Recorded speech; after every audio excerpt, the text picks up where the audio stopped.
Paz do Senhor, meus irmãos, graças a Deus, chegamos hoje à nossa terceira aula do livro 3, Cristologia.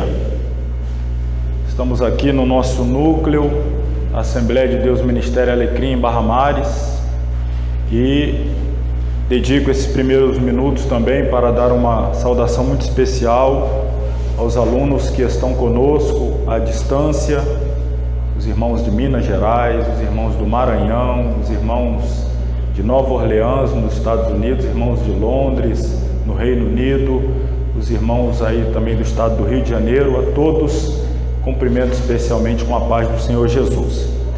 Aproveito para dizer, aquele que ainda não é inscrito no canal, para que se inscreva no canal, nos ajude, se inscrevendo, deixando aí também o seu gostei no nosso vídeo, se assim você achar que deve, compartilhar e comentar aí para a gente prosseguir avançando, levando adiante o nosso curso e, mais do que isso, levando adiante a palavra de Deus. Então, essa palavra de saudação especial a todos os alunos aí à distância e os nossos alunos presenciais aqui no nosso núcleo, na Assembleia de Deus, Ministério Alecrim, Barra Mares, igreja que pela graça do Senhor Jesus nós estamos pastoreando.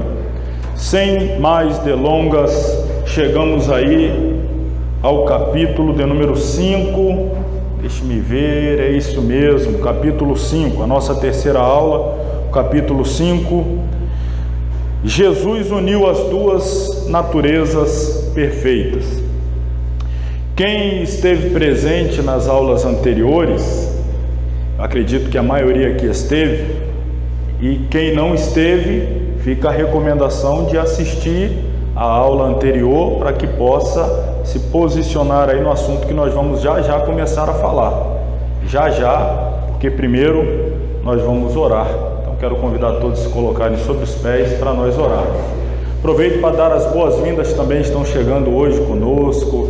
Está voltando, O Daniel, está chegando a irmã Luana, está chegando o pastor Jardel, os obreiros aí também, Jackson, Daniel, graças a Deus, está aumentando aqui o nosso corpo de alunos presenciais e também à distância, sejam todos bem-vindos. Vamos orar então e dar início à nossa aula. Querido Deus, eterno Pai, nós te louvamos mais uma vez pelo privilégio que temos recebido do Senhor de estar na tua casa, na tua presença e estarmos, ó Deus, podendo nos debruçar sobre este conteúdo tão maravilhoso que é a Cristologia. Teu Espírito tem a cada semana revelado verdades poderosas aos nossos corações, tem nos abençoado de uma forma sem igual e pedimos que por bondade esta noite não seja diferente. Abençoe-nos, abençoe esta aula, a cada aluno, mais uma vez use a minha vida por misericórdia para ser canal de bênção, um instrumento para manifestação e revelação da Tua Palavra. É a nossa oração no nome de Jesus. Amém. Capítulo 5. Jesus uniu as duas naturezas perfeitas. Como eu disse, irmãos, na aula passada, nós falamos aí dos capítulos que trataram da humanidade de Jesus. Aliás, começamos no capítulo 3 falando da divindade, Jesus o verdadeiro Deus, e aí no capítulo 4 falamos sobre Jesus o verdadeiro homem. E claro, mais uma vez aqui repito, quem não esteve presente na aula passada, não deixe de assistir o vídeo da aula passada. Quem está à distância, está acompanhando esta aula e não assistiu a aula anterior, assista a aula anterior, ela é imprescindível para a compreensão da aula de hoje. Então talvez quem não pegou a aula passada, na aula de hoje fique aí um pouquinho, tenha um pouco de dificuldade. Mas nós vamos falar agora então deste milagre da união das duas naturezas de uma forma única, especial, incomparável, a união perfeita das duas naturezas. Porque Jesus, como homem, foi um homem perfeito, sem mácula, sem pecado, o segundo Adão, e como Deus dispensa todo e qualquer comentário. Simplesmente o fato de ser Deus já diz tudo, a perfeição plena. Agora nós vamos entender como que Jesus ele desenvolveu o seu ministério terreno com essa inter-relação das duas naturezas, de uma forma harmônica, de uma forma a não interferir uma na outra. Nós falamos, por exemplo, na semana passada, usando o texto de Paulo aos Filipenses, que ele não teve por usurpação o fato de ser igual a Deus. Ele não se valeu deste fato para tirar proveito ou ter algum benefício pessoal enquanto homem. E também não se valeu do fato de ser homem para se sujeitar a alguma fraqueza, alguma falha, alegando o fato de ser homem. Não, mas houve uma harmonia perfeita da natureza humana, da perfeita natureza humana de Jesus e da perfeita natureza divina. É o que nós vamos ver. Antes eu vou lhes apresentar 2 slides. O primeiro é este aqui. Eu trago aqui o conceito teológico que nós utilizamos quando falamos ou quando referimos-nos à união das duas naturezas de Cristo. O nome teológico que se dá é este aqui, união hipostática. Sei que é um nome um pouco complexo, mas os irmãos estão acostumados. A gente trata aqui um pouco da teoria, a teologia, e nós vamos aí explicando, vamos dizer assim, jogando por terra aquele susto que dá no primeiro momento com os termos e etc. Mas o termo teológico para a união das duas naturezas é união hipostática. Então, por união hipostática, nós entendemos o seguinte: ela é também conhecida como união mística. E olha esse nome aí, ou dupla natureza de Cristo. Vou explicar melhor isso aí. É a doutrina clássica da cristologia que afirma ter Jesus Cristo duas naturezas, sendo homem e Deus ao mesmo tempo.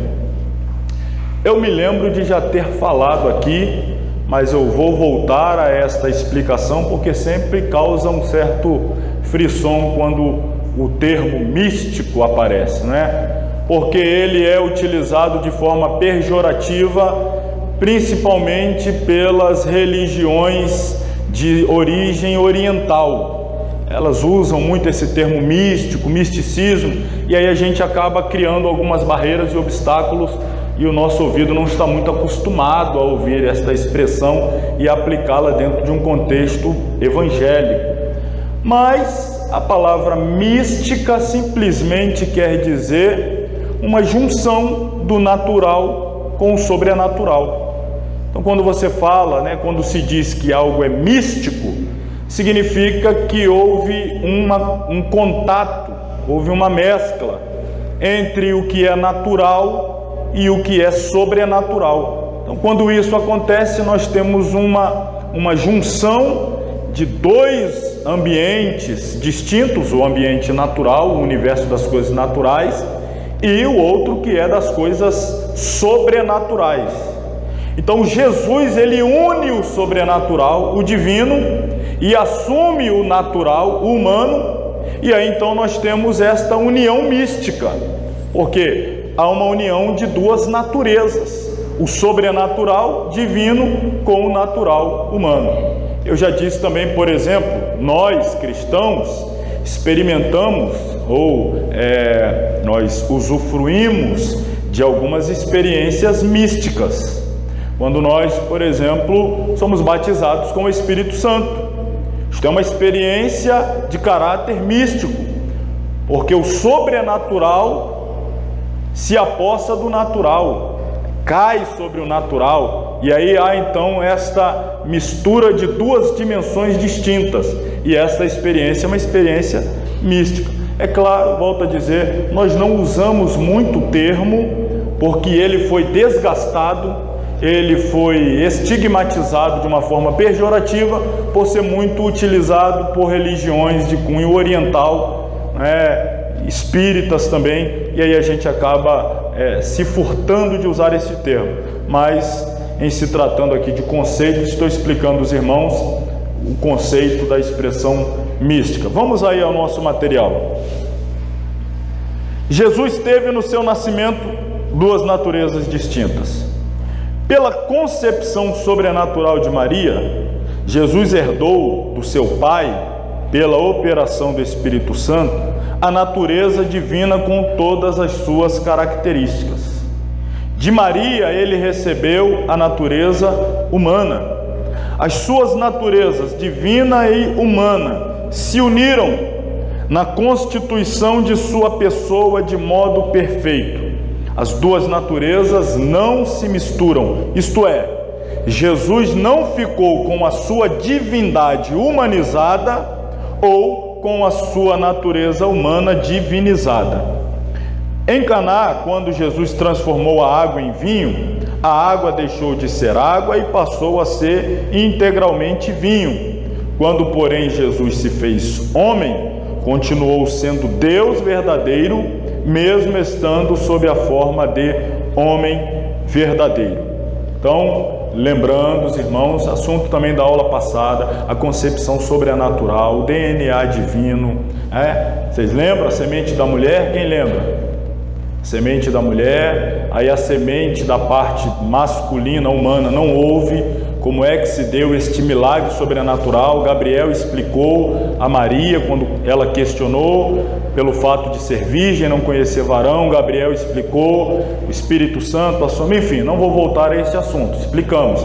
Então aqui tem da parte sobrenatural, ela recebe, ou melhor, Jesus recebe de Deus, no ato da concepção, a natureza divina, e de Maria recebe a natureza humana. E aí então nós temos o seu nascimento é natural, a concepção é sobrenatural. Eu estou aqui até agora praticamente recapitulando, o que a gente falou na semana passada. Então a concepção foi sobrenatural, o nascimento natural. As duas naturezas operavam assim, simultânea e separadamente na sua pessoa. Jamais houve conflito entre as duas naturezas, porque Jesus, como homem, seja nas suas determinações ou autoconsciência, sempre conforme a direção do Espírito Santo, sujeitava-se à vontade de Deus, de acordo com a sua natureza divina. Assim, Jesus possuía duas naturezas em uma só personalidade, as quais operavam de modo harmonioso e perfeito em uma união indissolúvel e eterna. Essa realidade tem um símbolo maravilhoso na arca do tabernáculo, a arca da aliança. Qual é o simbolismo? A arca era feita de madeira de cetim, porém era coberta de ouro. Então nós temos o interior da arca de madeira, mas ela foi recoberta de ouro. A tampa da arca, chamada de propiciatório, era o lugar onde o sangue da expiação era aspergido. A arca é um símbolo de Jesus como nosso mediador, que revestido de glória está no santuário do céu, onde entrou com o sangue da expiação. Assim como a madeira da arca, que é símbolo da humanidade de Cristo, não se misturava com o ouro, que é o símbolo da divindade de Cristo, assim também as duas naturezas de Jesus permanecem juntas, formando a nossa arca perfeita, e aí nós glorificamos por isso a Jesus. É importante que eu lembre também mais uma vez que este processo pelo qual Jesus passou para assumir a sua humanidade, para assumir, para nascer como um ser humano, para vir como homem, tomar o nosso lugar, fazer expiação em nosso lugar, é necessário que nós nos lembremos também que ele abdicou voluntariamente dos atributos da divindade, esvaziou-se. Alguém lembra o nome dessa doutrina? Do esvaziamento? Kenosis, a doutrina da kenose. Aí tudo é semana passada, hein? Voltem lá e assistam a aula da semana passada, hein? Doutrina da kenosis, o esvaziamento, o aniquilamento. Ele aniquilou-se, esvaziou-se, tomando a forma de servo. Então é importante lembrar que neste esvaziamento Jesus ele vai viver como homem em total e plena submissão ao Pai. Sempre que ele fizer uso dos seus atributos divinos, ou de algum milagre que ele realize, ou alguma coisa de cunho sobrenatural, o faz com a autorização do Pai. Nós falamos isso semana passada. O diácono Miranda está concordando ali, lembra bem, né? Falamos sobre isso. Então houve também este consenso divino, né? O conselho celestial, um acordo que foi firmado antes da fundação dos séculos, antes da criação e da fundação do mundo. Houve este conselho eterno e ficou inclusive acordado entre a Santíssima Trindade como se daria o processo da salvação do homem que cairia, o qual antes ainda seria criado. Enfim, nós detalhamos isso. Então nós vamos perceber daqui para frente que Jesus, ele agia continuamente como homem, ocasionalmente, debaixo da orientação e da direção do Espírito Santo, como Deus, não involuntariamente, né? Não indistintivamente, não quando bem entendia, mas sempre debaixo da autorização do Espírito Santo, porque fazia parte do processo da salvação da humanidade, essa sujeição, porque Ele está nos dando exemplo, irmãos, como homem, para viver uma vida como homem, debaixo da sujeição do Espírito Santo. Então assim Ele viveu, para também abrir pelas suas pisaduras o caminho que nós, que estamos em Cristo, devemos seguir também. Não esqueça disso. Vamos ver aí, eu fiz aqui então, daqui por diante, essa comparação, as duas naturezas operando aí lado a lado na vida de Jesus. Esta operação prova sempre que ele era homem verdadeiro e também Deus verdadeiro. Vamos ver aqui alguns exemplos. Jesus nasceu em toda humildade. Destacamos aqui na semana passada o ápice da humildade revelado no nascimento de Jesus e também na morte. Esses dois momentos marcantes, nascimento e morte. Ele nasce marcando o ápice da humildade do nascimento e também a humildade da forma ultrajante, mais indigna da época que alguém morria. Ele assume também a responsabilidade de morrer daquela forma ultrajante, humilhante. Então a humildade do nascimento à morte. Então está aqui, nasceu de forma humilde, mas o seu nascimento foi honrado por uma multidão de anjos que o exaltaram como Messias. Por que é que os anjos o adoravam? Não porque ele era homem, mas por que é que aquela multidão de anjos o adorava? Porque ele era, e sempre será Deus. Jesus foi batizado como outros seres humanos, sujeitando-se à justiça divina. Irmãos, o batismo de Jesus, isso é outro ato de humilhação, tá? Para nós não. Para nós não. Para Jesus sim. O próprio João Batista quase se escandalizou quando Jesus se apresentou a ele para ser batizado. João Batista quase se escandalizou. Tu vens a mim? Não é humilhação demais eu descê-lo às águas? Por quê? Porque o batismo é o símbolo do sepultamento da velha natureza. Jesus tem velha natureza para ser sepultada? Tem natureza caída, corrupta? O que ele diz a João? Deixa por agora, para a gente cumprir a justiça de Deus. Eu preciso dar exemplo. Então pensa bem, se Jesus que não tem natureza caída, se Jesus que não tem natureza corrupta, sepultou em símbolo, claro, o batismo é símbolo, em símbolo sepultou, por que nós não o faríamos? Então ele está dando exemplo, e isso aqui é mais um ato de humilhação para ele, renunciando, sepultando, sujeitando-se à justiça divina, natureza humana. Porém Deus falou naquela ocasião: este é meu filho, meu filho amado, em quem me comprazo, natureza divina. Jesus foi tentado como todos os demais homens. Isto mostra a sua natureza divina. Claro, Deus não pode ser tentado. A Bíblia não diz isso? Deus não pode ser tentado. Se Jesus foi tentado, significa que ele era homem. Para poder sofrer a tentação, ele era homem. Mas, tendo vencido, os anjos o serviram. Natureza divina. Jesus dormiu de cansaço no barco, apesar da grande tempestade. Ó, cansaço, isto é reflexo, que se abate sobre a natureza humana. Mas depois se levantou, repreendeu o vento e as ondas. Se ele tivesse sido só Deus, jamais ficaria cansado.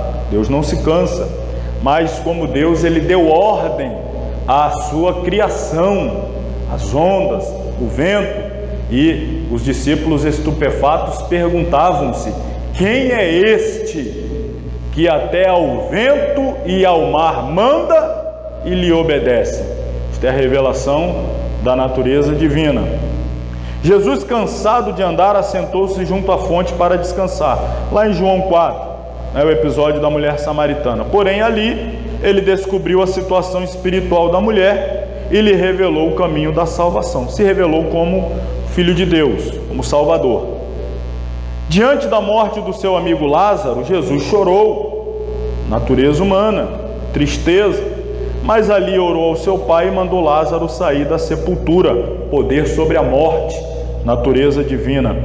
No jardim, Jesus foi preso por homens ímpios, natureza humana. Porém, quando ele disse, sou eu, ou eu sou, lembra, também falei semana passada, que essa expressão que ele utiliza no jardim é a mesma expressão com a qual Deus se revelou a Moisés, lá no episódio da sarça ardente, quando Moisés questiona a Deus qual era o nome de Deus, e Deus diz, o meu nome é eu sou. A mesma expressão Jesus usa neste episódio, e aí os homens caem por terra, por causa do impacto da revelação. Isso revela a natureza divina. Todos os soldados caíram, e ali mesmo Jesus curou a orelha do servo do sumo sacerdote, a qual Pedro havia cortado.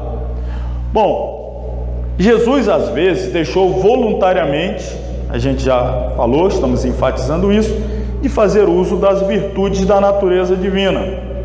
Vou dar o exemplo aqui, para fazer a vontade de seu Pai e cumprir as Escrituras, Jesus se sujeitou à limitação humana que havia aceitado.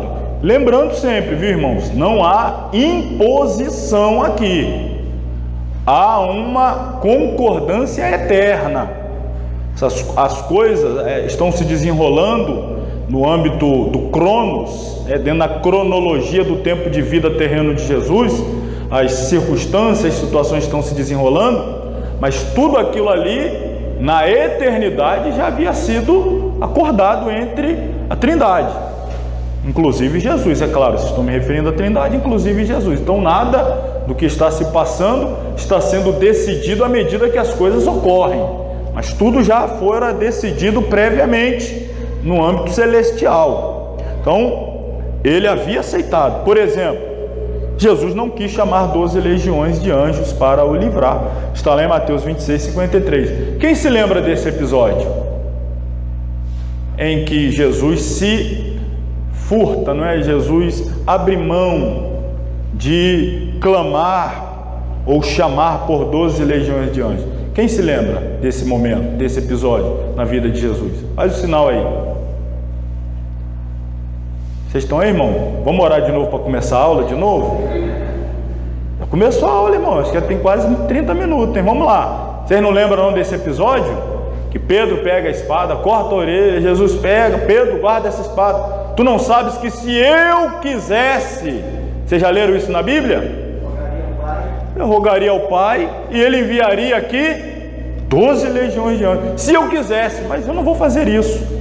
E aí eu quero trazer uma curiosidade, só para vocês entenderem assim, de forma bem superficial. De forma superficial, uma curiosidade. Vamos lá, para interagir, hein, irmãos?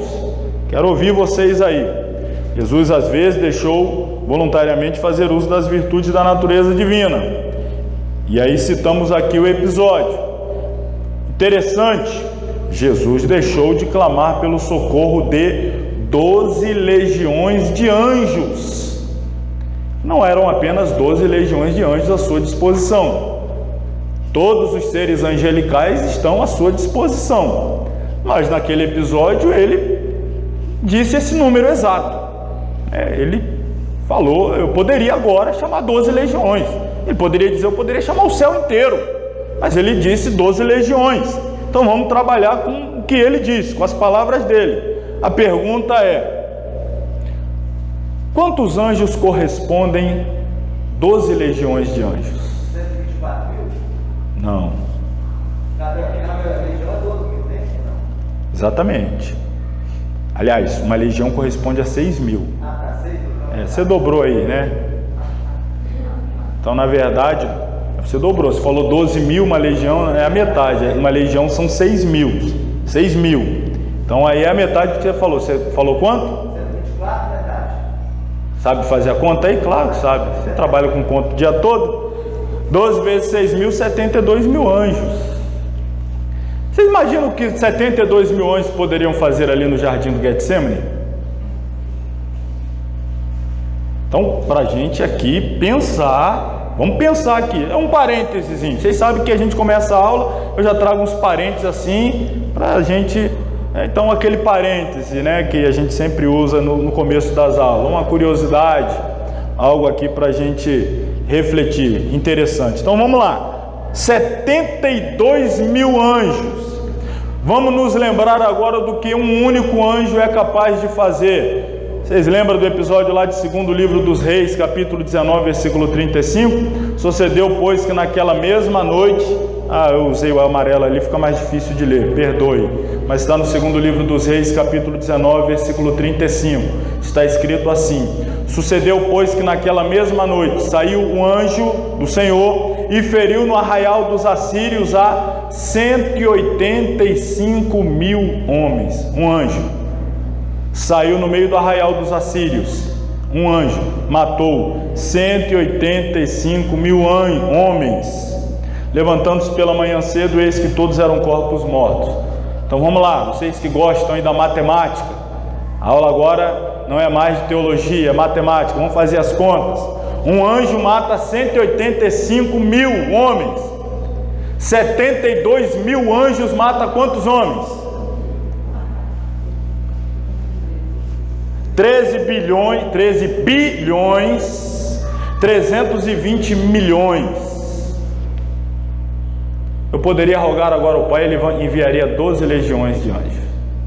Ele enviaria uma quantidade para que fosse por baixo aí capaz de matar nada mais, nada menos do que 13 bilhões 320 milhões de pessoas.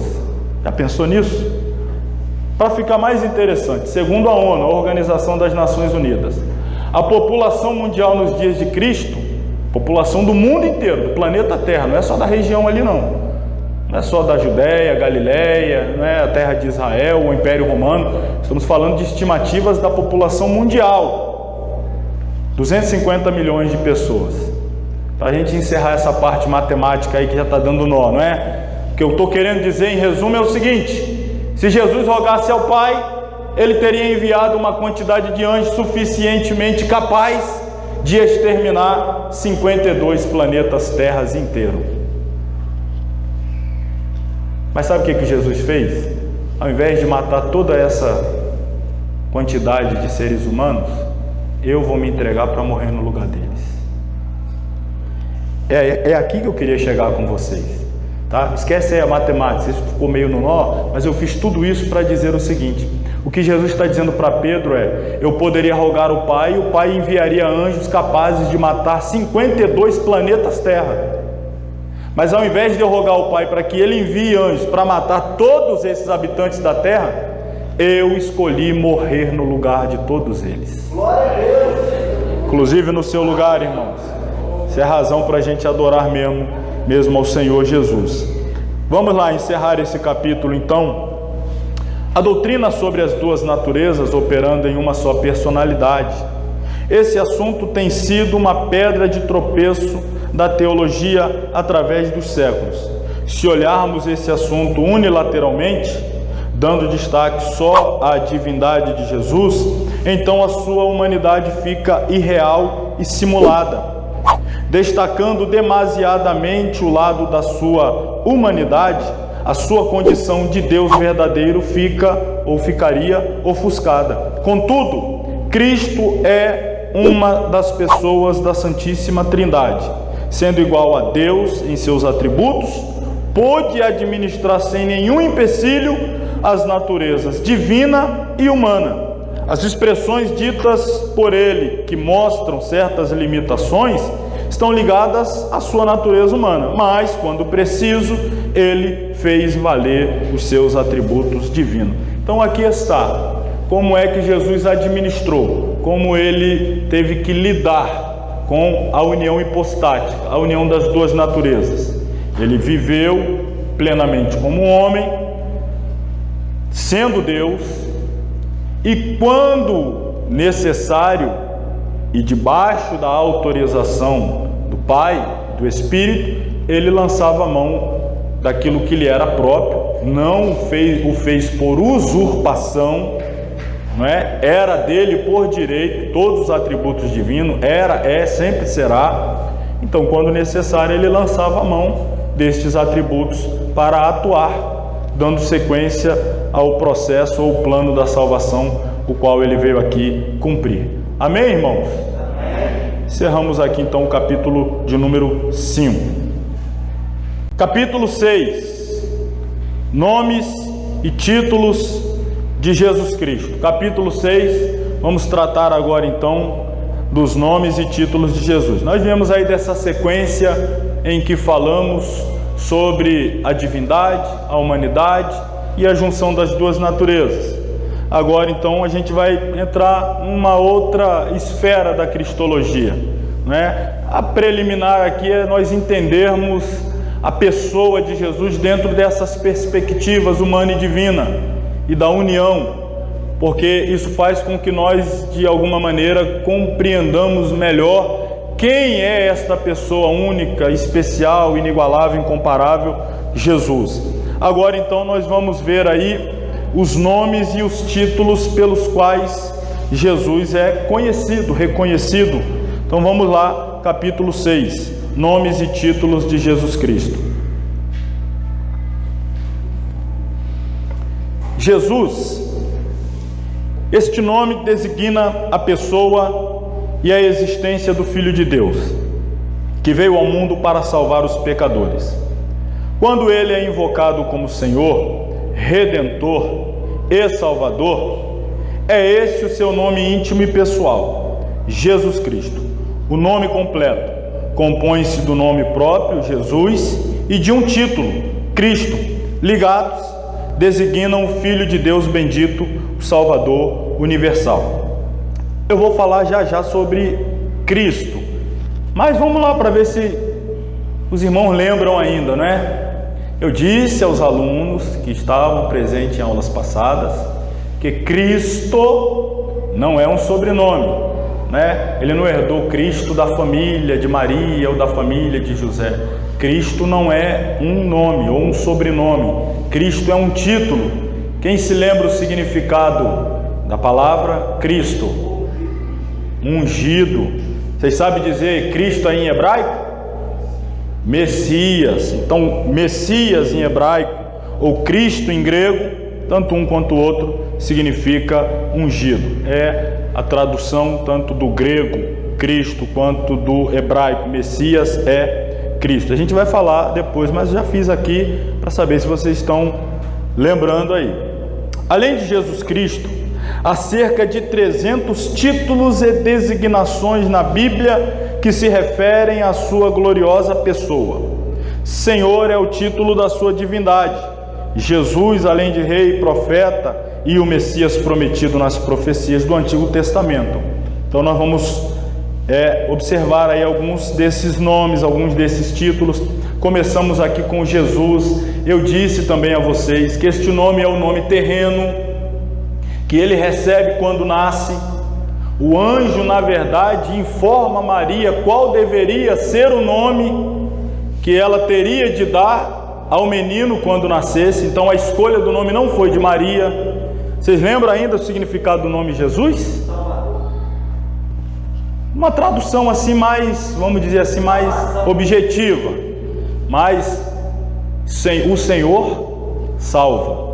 Jesus é o Senhor salva. Então, é o significado. Que eu coloquei igual salvação, mas o nome mesmo significa o Senhor salva, ou o Senhor é salvação. É o nome terreno, é o nome humano do Filho de Deus, o qual o identifica com sua missão. Vocês lembram que eu disse também, é promessa para os que vencerem, nós saberemos o novo nome de Jesus.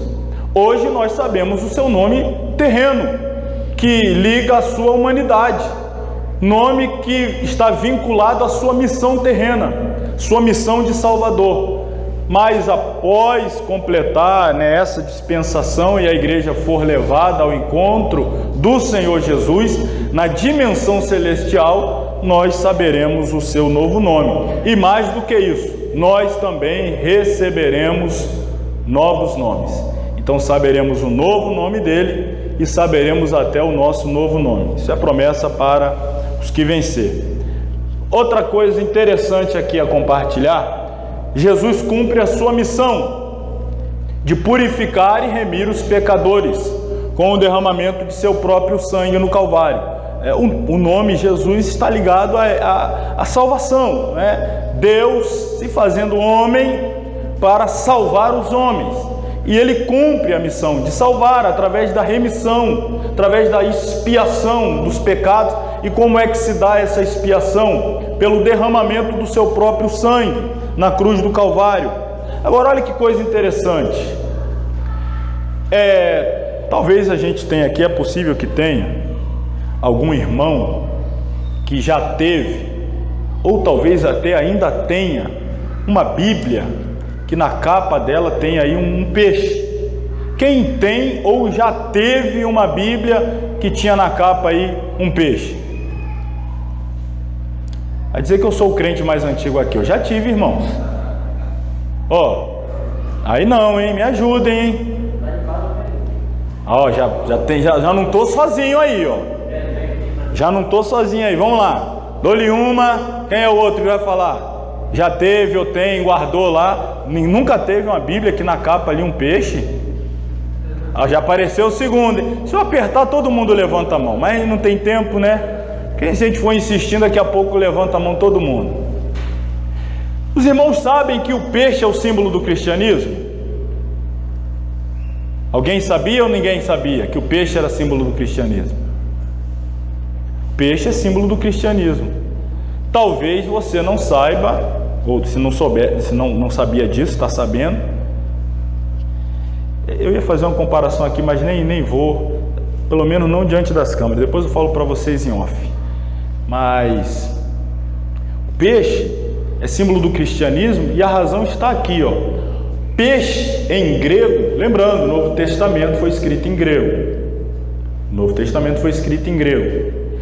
E o nome peixe, a palavra peixe em grego, é esta que está aqui, ao lado da imagem do peixe. Vocês conseguem ler isso aqui? Consegue não? Mas vão conseguir um dia, em nome de Jesus. Ictis. Ictis, ele forma um acróstico, está lá, o iota, o qui, o teta, o y ou y e o sigma. Ictis, peixe, né? Em grego ictis. Só que na verdade este acróstico, ele significa, ou ele corresponde àquelas expressões que estão ali do lado. Iesu, Christos, Theos, Huios, Soter. Jesus Cristo, Deus, Filho, Salvador. Jesus Cristo de Deus, Filho e Salvador. Jesus Cristo de Deus, Filho e Salvador. Mas por que disso? Veja bem, irmãos. A igreja primitiva, disso todos sabemos, vivia em uma época que a perseguição era atroz contra o cristianismo. As pessoas que se identificavam com Cristo ou se revelavam como cristãos, eles estavam debaixo, ou estavam passivos de serem levados à morte, de diversas maneiras, decapitação, crucificação, em épocas um pouco mais futuras, não aqui dentro do contexto ainda da igreja primitiva, dentro do contexto bíblico, mas um pouquinho depois, muitos cristãos queimados, muitos cristãos nas arenas, o Coliseu, eram espetáculos ali nos coliseus, cristãos eram lançados para servir de alimento às feras, que ficavam aprisionadas e não eram alimentadas, justamente para aquele período, lançava os cristãos na arena, soltava as feras, pedia para que eles negassem a Cristo, se negassem então os tirava daquela condição, não negando, largava as feras para os devorar. Então, ser cristão, irmão, era praticamente assinar a sentença de morte. Dizer eu pertenço a Jesus é praticamente dizer não quero mais viver nessa terra, está pronto mesmo para morrer. E não era uma morte simples, eram mortes atrozes, decapitação, como disse aqui, muitas com violências e com tortura. Existem relatos na história da igreja, não vou entrar por aqui agora, porque não é o caso da nossa lição, da aula aqui e da disciplina como um todo, mas há relatos na história da igreja de tortura, por exemplo, que o pai e a mãe tinham que ver o filho sofrer, tortura mesmo, pesada, para negar Jesus, até o ponto de matar a criança diante dos pais e depois então matar os pais, e ali firmes, fiéis, sem negar a Jesus. Então isso era uma realidade, não é as perseguições do nosso dia, do nosso tempo. Já falei sobre as perseguições do nosso tempo semana passada, né? O que está perseguido hoje é porque tem 2 domingos que não recebeu oportunidade. Vou sair dessa igreja, estou sendo perseguido. 2 domingos o pastor não me dá oportunidade. Essa é a nossa perseguição hoje. Tem 3 semanas que eu não vou na igreja, o pastor não me liga. Estou sendo perseguido. E o irmão lá na porta não apertou minha mão. Irmão, é perseguição demais. É difícil ser cristão assim. Dentro desse... Essa é a nossa perseguição. Mas aqui da igreja primitiva era desse jeito. E aí, o que acontecia? Os cristãos, embora vivendo num contexto de perseguição e estando prontos e dispostos de verdade a morrerem pela causa do Evangelho, mas obviamente que eles também criaram alguns sistemas de autopreservação, né? Criaram um sistema também de conseguirem se proteger. Não era sair gritando, ver um soldado romano, eu sou cristão, era isso mesmo que eu queria. Também não era assim.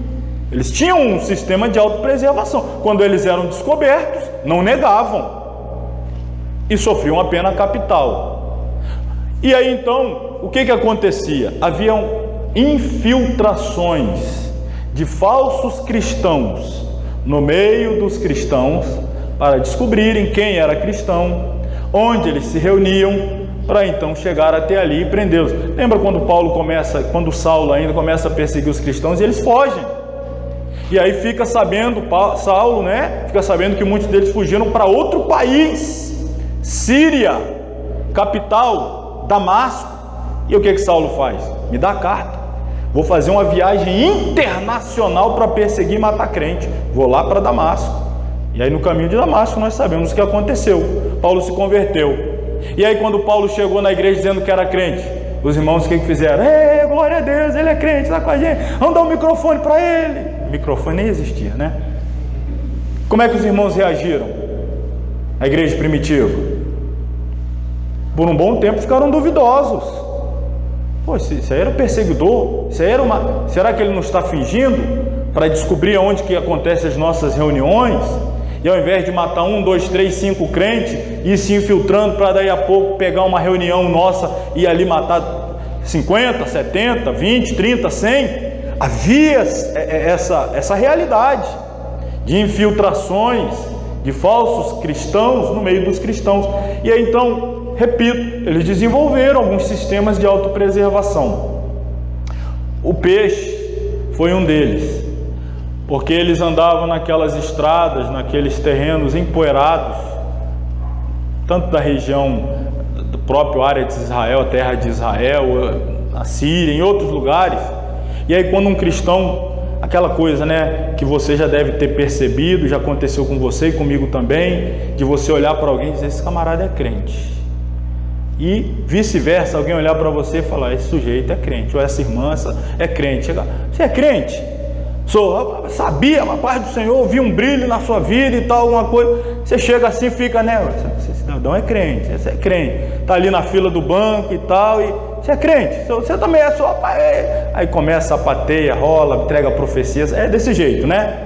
Então, mas como é que eles faziam? Olhavam para o outro, eu acho que esse varão é crente, o outro também eu estou achando que ele é, como é que eu vou saber?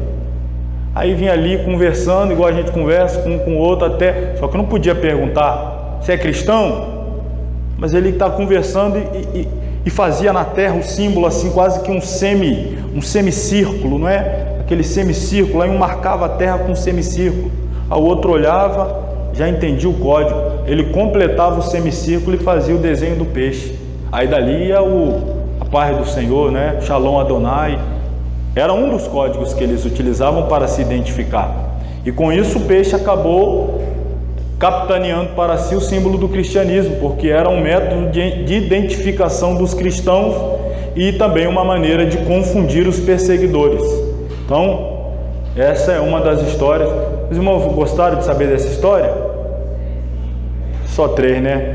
Fiquei 40 minutos explicando algo aqui que vocês estão pensando assim, mas que coisa mais irrelevante que ele está dizendo aí, era melhor voltar para a lição. Então vamos voltar para lá. Cristo. O credo de Nicéia, realizado na Bitínia, atual Turquia, em 325, apresenta algumas declarações importantes a respeito de Jesus Cristo, quanto ao fato de ser ele tanto homem como Deus, gerado e não criado originalmente, o tal credo afirma. Irmão, isso é um credo. O que é um credo? Não é o cruz credo, não. Credo é uma declaração de fé. É um termo escrito que faz ali, ou que registra a forma como se expressa a fé, uma declaração de fé. Então nós temos aqui um credo, uma declaração de fé, que não é muito utilizada por nós, mas utilizada aí pelos católicos apostólicos romanos. E ele começa assim: creio em um Deus, o Pai Todo-Poderoso, Criador dos céus e da terra, e de todas as coisas, visíveis e invisíveis, e no Senhor Jesus Cristo, Filho unigênito de Deus, luz de luz, verdadeiro Deus do verdadeiro Deus, gerado, não feito, sendo de uma substância como o Pai, por quem todas as coisas foram feitas. Então, olha aí, isto é o credo de Bitínia, aliás, o credo de Nicéia, que foi realizado na Bitínia, atual país da Turquia, já asseverava a realidade da divindade de Jesus e sendo ele o Cristo. O que isso significa? Vamos ver aqui os próximos parágrafos. Achamos o Messias, que traduzido é o Cristo. Eu sei que o Messias, que se chama o Cristo, vem.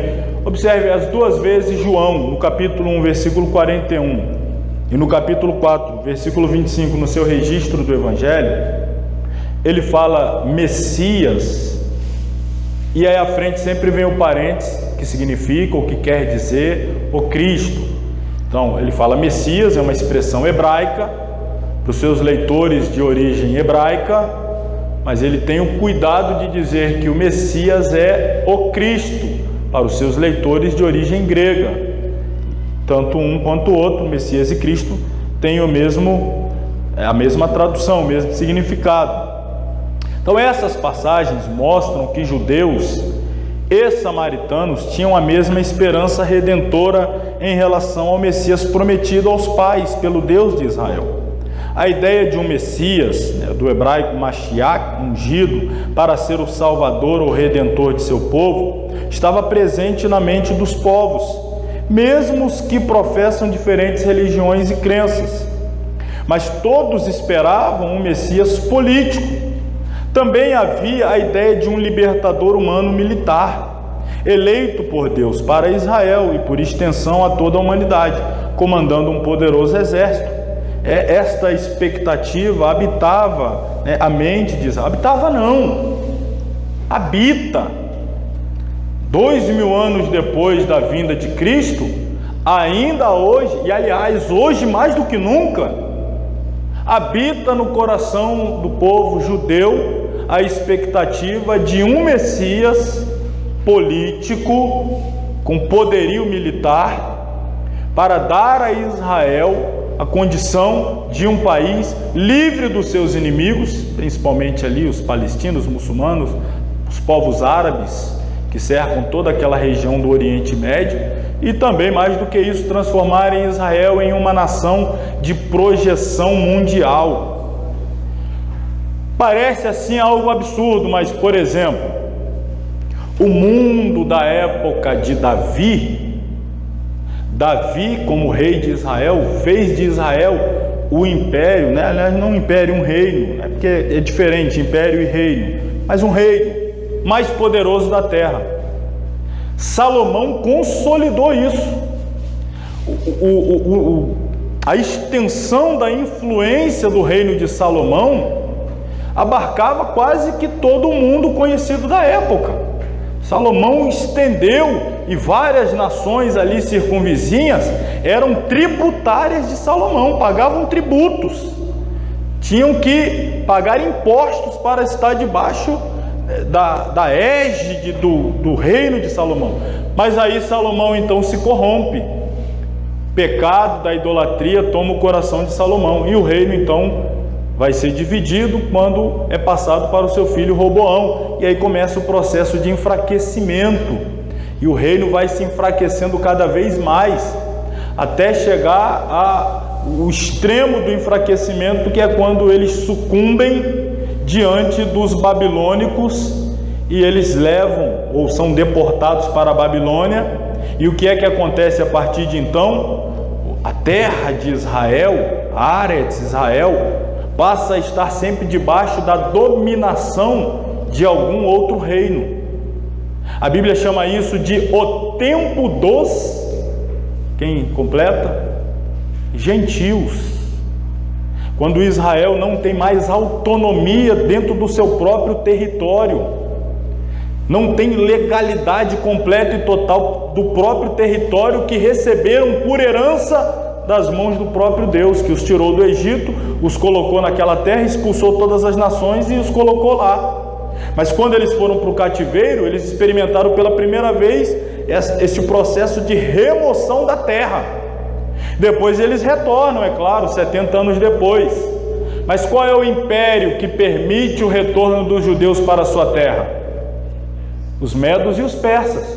Eles voltam, mas eles estão debaixo do domínio dos medos e os persas. Perceba, o último rei de Israel foi Zedequias, rei, estou falando de monarquia davídica, linhagem de Davi. O último foi Zedequias, foi ele que caiu nas mãos dos babilônicos, e aí a partir de então Israel deixou de ser um reino, passa a ser uma terra vassala dos babilônicos.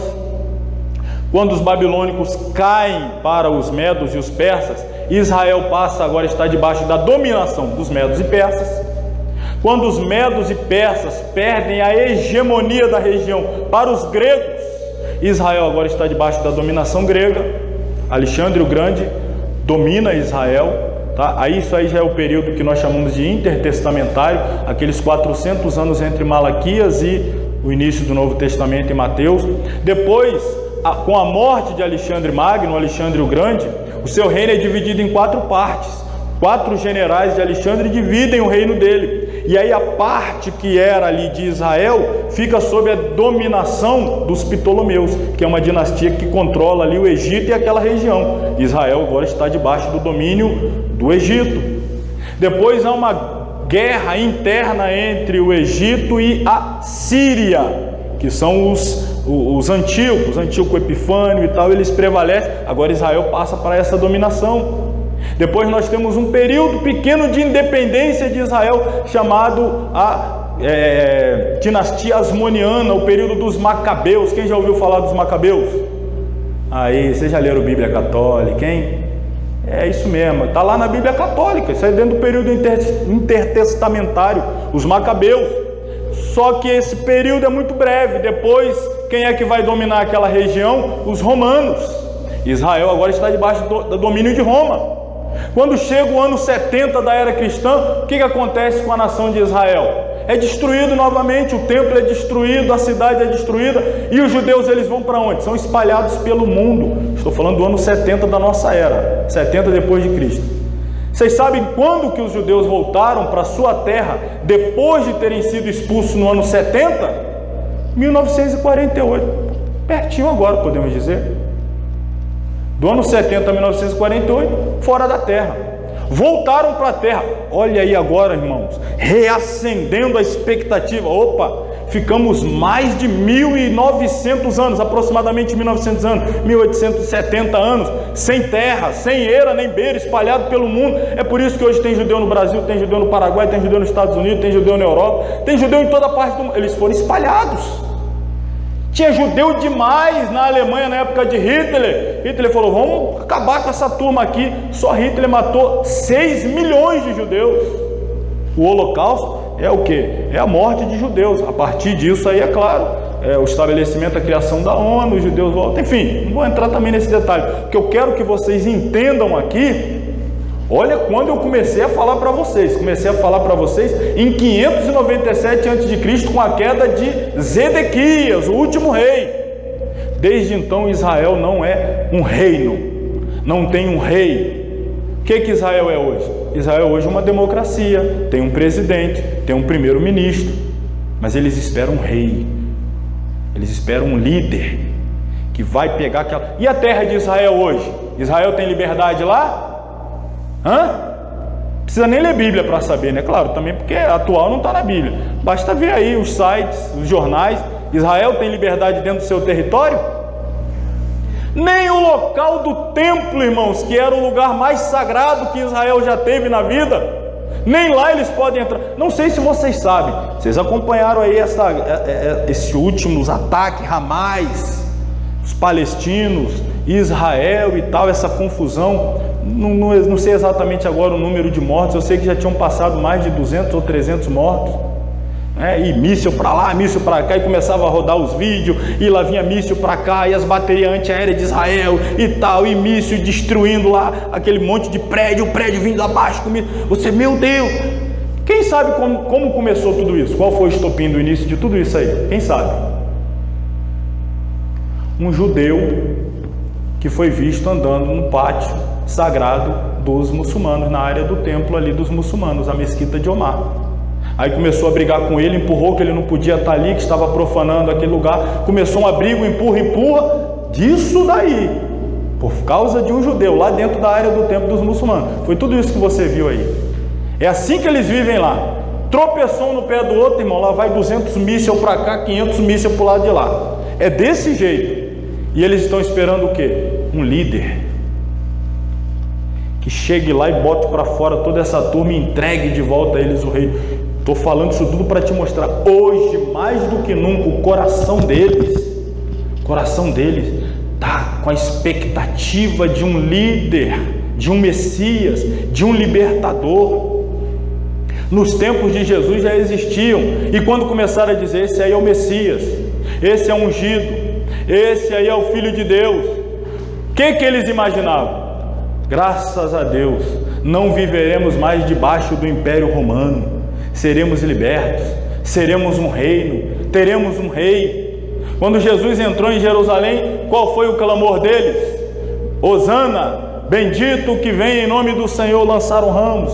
É o tal do domingo de Ramos, que acontece exatamente uma semana antes da Páscoa, uma semana antes da data que marca a crucificação. As mesmas pessoas que clamaram bendito é o que vem em nome do Senhor em um fim de semana, foram as mesmas pessoas que gritaram crucifica-o no outro fim de semana.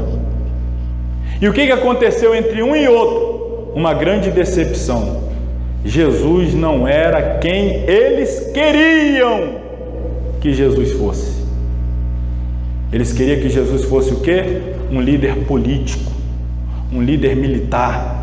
Eles queriam que Jesus liderasse uma revolução que expulsasse os romanos e devolvesse a hegemonia de Israel aos judeus, que Israel voltasse a ser uma nação proeminente de destaque, uma realeza, quando Jesus disse que não veio para isso.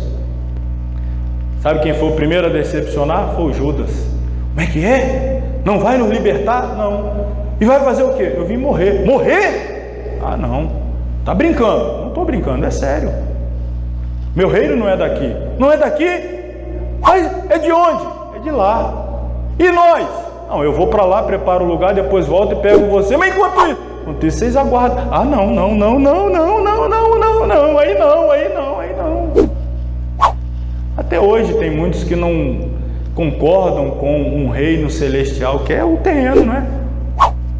Se decepcionam porque não tem o terreno. Aconteceu naquela época. Aconteceu com Judas. E aí Judas pensava, quando Jesus for rei, imagina, Jesus vai ser rei, vai expulsar os romanos. Eu estou aqui colado com ele, faço parte do grupo dos 12. Eu vou pegar pelo menos um ministério aí, eu já sou tesoureiro, vou ser o ministro da fazenda, né? O ministro da economia, eu estou aqui, quando ele for rei, eu já conto as moedas mesmo, aí eu vou ter que começar a trabalhar com dinheiro grande. Aí Jesus, não, mas o meu reino não é daqui não. Mas então eu vou ganhar o quê? Você não vai ganhar nada. Ah, não vou sair com a mão na frente e outra atrás não, vou conseguir pelo menos nem que sejam umas 30 moedas. Quanto é que vocês me dão por ele? 30 moedas, fechado, tá aí, ó.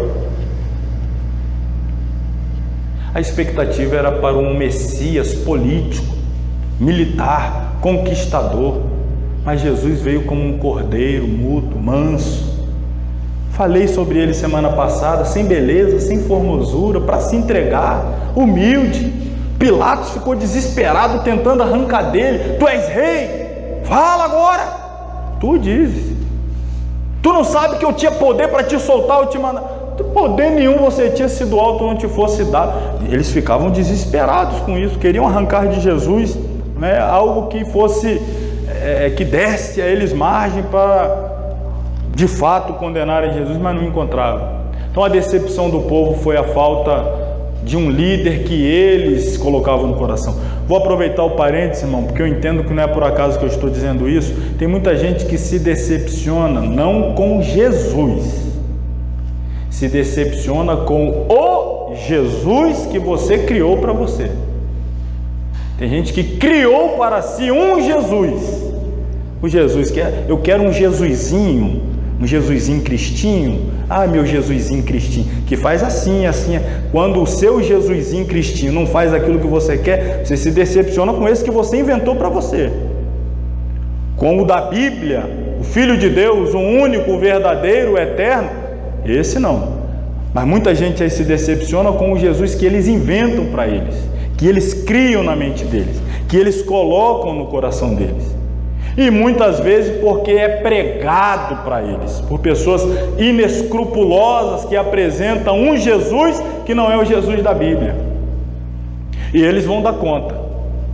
Você quer ver uma coisa? Eu falo muito isso, tem algum tempo já que eu não falo, mas costumava dizer com mais frequência. Eu sou completamente contra, e os irmãos aqui sabem disso, a gente chegar no domingo, hoje é a mensagem evangelística, hein? Hoje vamos pegar leve, tá? O pecador tá aí. Ah, irmão, Jesus é bom, Jesus só quer o coração, Jesus te ama, Ele vai te abençoar, Ele vai te prosperar, Ele vai entrar na sua casa, vai mudar a sua história, vai abrir as portas, e você que era empregado vai ser empresário, e você que está pobre vai ficar rico, você que é enfermo vai ser curado. Jesus é maravilha, irmão, Jesus é bom demais. Quem quer Jesus? Quem quer Jesus? Quem quer Jesus? Aí lá vem o pó, isso aí eu quero. Isso aí, Jesus é bom, é maravilhoso, Ele é mesmo, mas Ele vai te abençoar, vai te prosperar e tal. Olha, a gente tem culto de ensino terça-feira, volta de novo na terça. Não, vou voltar com certeza. Aí ele volta na terça, é culto de estudo, né, de ensino. Aí chega na terça, o pastor, irmão, negócio é assim, cristianismo é sério, a coisa aqui é dura, e Jesus é castigo, Jesus pune. Aí o pecador, meu Deus, não foi esse que eu aceitei domingo não, esse aí é outro Jesus. É porque a gente estava em campanha no domingo para te convencer. Agora que a gente já te pescou, a gente está te apresentando. Irmão, isso aí não pode existir, irmãos. Mas é que eu estou dizendo, muitas igrejas agem assim. Tá o pecador, vamos apresentar mais light, de outra maneira e tal, para a gente poder, né, conseguir. Depois que ele já estiver aqui, a gente fala para ele quem é Jesus de verdade. Por isso que tem muitos se iludindo, porque se entregam a um Jesus que não existe, que não é o da Bíblia, que não é o verdadeiro. Isso aconteceu com a nação de Israel. Mas vamos falar do Jesus Cristo Senhor, o único, verdadeiro. Nos campos da adoração e da reverência, Jesus é chamado de Senhor. Especialmente depois de sua ressurreição, surgiu a expressão Senhor Jesus, que ocorre através do Novo Testamento. Lucas escreveu sobre as mulheres que tinham preparado especiarias para embalsamar o corpo de Jesus. Chegando ao local, acharam a pedra revolvida do sepulcro e entrando não acharam o corpo do Senhor Jesus. Daqui em diante a expressão em apreço aparece em numerosas passagens neotestamentárias. A palavra Senhor, grego Kyrios ou Kurios, que é usada com relação a Jesus Cristo, é empregada às vezes apenas para fazer uma referência polida a um superior, né? Aquela expressão respeitosa, Senhor fulano, Senhor. Então usa o termo grego Kyrios ou Kurios. Em outras ocasiões, esta mesma expressão pode significar simplesmente o senhor de um escravo, que era uma realidade daquele tempo. Ela também foi empregada na Septuaginta como tradução do tetragrama Yod-He-Vav-He, Jeová. Deixa eu falar rapidinho só sobre Septuaginta, que de repente, quando aparece uma palavra nova, a gente tem que explicar. O que é a Septuaginta? Septuaginta é a tradução. Fala assim, em outra ocasião a gente explana mais profundamente, mas Septuaginta é a tradução do Antigo Testamento, que foi escrito em hebraico. Então ele foi traduzido do hebraico para o grego por 70 ou 72 homens, 12 de cada uma das 12 tribos de Israel, fazendo aí então esse total, 6 de cada uma das 12 tribos de Israel, fazendo esse total 72, que fizeram a tradução em aproximadamente 72 dias também. E aí por isso a expressão septo de 70, Septuaginta, tradução dos 70, seria mais ou menos assim que nós chamaríamos, a tradução dos 70, ou em 70 dias. Então pegou-se o Antigo Testamento, que fora escrito originalmente em hebraico, e se traduziu para o grego. Todas as vezes que o nome de Deus aparecia, vocês lembram? Nós falamos isso aqui desde bibliologia, exploramos bastante isso aqui em doutrina de Deus, teontologia. Estou tornando a falar sobre isso aqui pela terceira vez em cristologia. Todas as vezes que o nome de Deus aparece nas nossas Bíblias, na maioria das nossas Bíblias, como é que está escrito lá? Senhor, com todas as letras maiúsculas. Vocês já viram, nós mostramos, ok. Então, alguém que está traduzindo do hebraico para o grego, quando vê o nome de Deus e tem que traduzir para Senhor em grego, vai usar o termo Kyrios. Então, muitas vezes esse termo era a tradução do nome de Deus. No Antigo Testamento, o tetragrama impronunciável, Yod-He-Vav-He, que nas nossas Bíblias aparece Senhor. E aí, quando este termo, olha, isso é interessante, é aplicado a Jesus, as pessoas compreendiam que estavam aplicando a Jesus um termo que é exclusivo de Deus, Pai. O Deus, vamos dizer assim, tá? Só para compreender aqui, não seria muito correta essa expressão, mas para compreender, do Deus do Antigo Testamento. Do Deus que foi revelado nas páginas do Antigo Testamento através do seu nome, o tetragrama impronunciável. Então, quando pega aquele nome, traduz-se por Kyrios, grego. E quando você pega o termo Kyrios, grego, Senhor, e o aplica a Jesus, a pessoa já entende. Aplicou a Jesus o termo que era aplicado exclusivamente ao Deus. Yod-He-Vav-He. Então, olha aí a revelação. Isso é tremendo. Vamos falar sobre isso aí, o Kyrios. É um termo empregado para traduzir o nome de Deus, mais de 6.500 vezes na versão grega do Antigo Testamento, supramencionado, né? Acabei de mencionar, a Septuaginta. Nesse caso, qualquer leitor do grego, uma pessoa que tenha facilidade, né? Tenha aí alguma familiaridade com o idioma do Novo Testamento, reconheceria quando a palavra Senhor era uma referência ao nome do Criador dos céus e da terra, o Todo-Poderoso, El Shaddai. Há muitos casos no Novo Testamento em que o vocábulo Senhor, ao ser aplicado a Cristo, reveste-se do sentido que tem no Antigo Testamento o Senhor, o Todo-Poderoso, isto é, Yod, He, Vav, He, né? Jeová, Yahvé. Tal uso pode ser notado na afirmação do anjo aos pastores de Belém: pois na cidade de Davi vos nasceu hoje o Salvador, que é Cristo o Senhor. Esse termo aqui, o Senhor, é a mesma coisa que dizer: nasceu hoje na cidade de Belém o Salvador, que é ungido, que é aí o nome, Yod, He, Vav, He, o Senhor. Foi aplicado a Jesus esse termo. A palavra Cristo, nesse sentido, é a tradução grega da palavra hebraica Mashiach.